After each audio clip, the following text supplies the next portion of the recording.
વર્ણિવેશરમણીય દર્શનમ મંદહાસરુચિરાનનાંબુજમ પૂજિતમ સુરુનરોત્તમૈર્મુદા ધર્મનંદનમહં વિચિંતયે. અસતોમાં ખડ્ગમય તમસોમાં જ્યોતિર્ગમય મૃત્યુર્મા અમૃતમ ગમય. ઓમ શાંતિ શાંતિ શાંતિ. અસ્મદ્ગુરુ સમારંભામ નાથયામૂન મધ્યમામ લક્ષ્મી વલ્લભ પર્યંતામ વંદે ગુરુ પરંપરા. આજની જ્ઞાન સભાની અંદર પધારનારા બધા જ ભગવદ ભક્તોને વેદાંતાચાર્ય, પુરાણ ઇતિહાસાચાર્ય, એમએ ફિલોસોફી શાસ્ત્રી રાકેશભાઈના હેતપૂર્વક જય સ્વામિનારાયણ.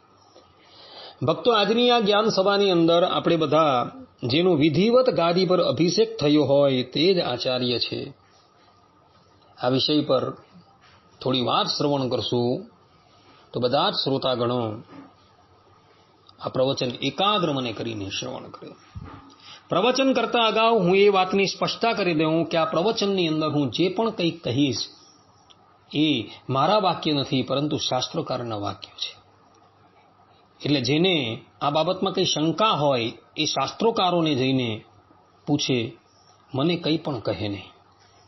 સર્વપ્રથમ આપણે બધા આચાર્ય શબ્દનો શું અર્થ થાય એના પર વિચાર કરીએ. તો આચાર્ય શબ્દનો અર્થ કરતા, એની નિરુક્તિ કરતા શાસ્ત્રોકારો કહે છે કે આ ચિનોતિ હિ શાસ્ત્રાર્થાન આચરે સ્થાપયત્યપી સ્વયં આચરતે યસ્માદ આચાર્યસ્તેન ચોચ્યતે. અર્થાત કે શાસ્ત્રોના અર્થનું અવલોકન કરી સ્વયં પોતે એનું આચરણ કરી પોતાના શિષ્યો પાસે જે એનું આચરણ કરાવે તેને જ આચાર્ય કહેવામાં આવે છે. આ પ્રમાણે આચાર્ય શબ્દની વ્યુત્પત્તિ શાસ્ત્રોકારોએ કરેલી છે. ભગવાન સ્વામિનારાયણે ગધડા પ્રથમના 52મા વચનામૃતમાં 4 શાસ્ત્રે કરીને ભગવાનને જાણવાની આજ્ઞા કરેલી છે. અને 4 શાસ્ત્રમાંથી એક શાસ્ત્ર છે પંચરાત્ર શાસ્ત્ર. તો પંચરાત્ર શાસ્ત્રની સાંડિલ્ય સંહિતા 4th અંશ 12મા અધ્યાયના 40મા શ્લોકમાં મહર્ષિ સાંડિલ્ય કહે છે કે આચાર્ય કુલ સંભૂત સંસ્કૃતે ચ વરાશને સ્થિત સંપૂજિત શિષ્યેર आचार्य सोपि जायते. अर्थात कि जो आचार्य कुल में उत्पन्न हो और सिंहासन पर जिसका संस्कार किया गया हो तथा जिसे शिष्यों ने स्वयं सिंहासनासीन कर पूजा की हो वह आचार्य कहा जाता है. અહીં સ્પષ્ટ રૂપે એવું કહેલું છે કે જે આચાર્ય કુલની અંદર ઉત્પન્ન થયેલો હોય અને સિંહાસન પર બિરાજમાન થઈ એનું શિષ્યએ પૂજન કરેલું હોય તથા સિંહાસન પર બિરાજમાન થતા પહેલા એના સંસ્કાર થયા હોય, બધા એ જ વાસ્તવની અંદર આચાર્ય છે.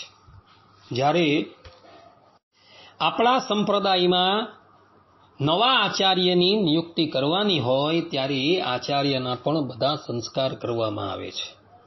જે પ્રમાણે શાસ્ત્રોની અંદર લખેલા છે એ બધા જ સંસ્કારો એ આચાર્યના કરવામાં આવે છે. ત્યારબાદ એઓને વિધિવત સિંહાસન પર બિરાજમાન કરવામાં આવે છે અને શિષ્યો એમનું પૂજન કરતા હોય છે.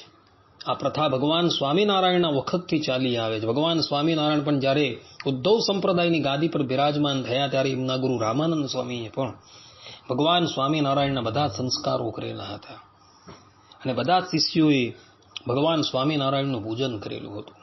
ભગવાન સ્વામિનારાયણે પોતાના સ્થાન પર પોતાના ભાઈના દીકરા અયોધ્યા પ્રસાદ અને રઘુવીરજી મહારાજને ઉદ્ધવ સંપ્રદાયની પવિત્ર ગાદી પર સ્થાપન કર્યા ત્યારે એમના પણ બધા સંસ્કારો કરેલા હતા અને શિષ્યોએ એમનું પૂજન કરેલું હતું.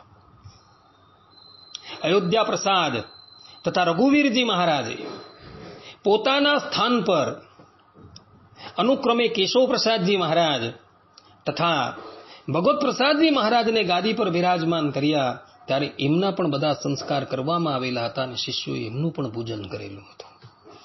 ભગવત પ્રસાદજી મહારાજ વિહારીલાલજી મહારાજને ઉદ્ધવ સંપ્રદાયની પવિત્ર ગાદી પર સ્થાપન કરે છે તે વખતે ભગવત પ્રસાદજી મહારાજે પણ વિહારીલાલજી મહારાજના બધા સંસ્કાર કરેલા હતા અને બધા જ શિષ્યોએ વિહારીલાલજી મહારાજનું પૂજન કરેલું હતું. કારણ કે આ પ્રમાણેની પ્રથા આપણા શાસ્ત્રોની અંદર બતાવેલી છે.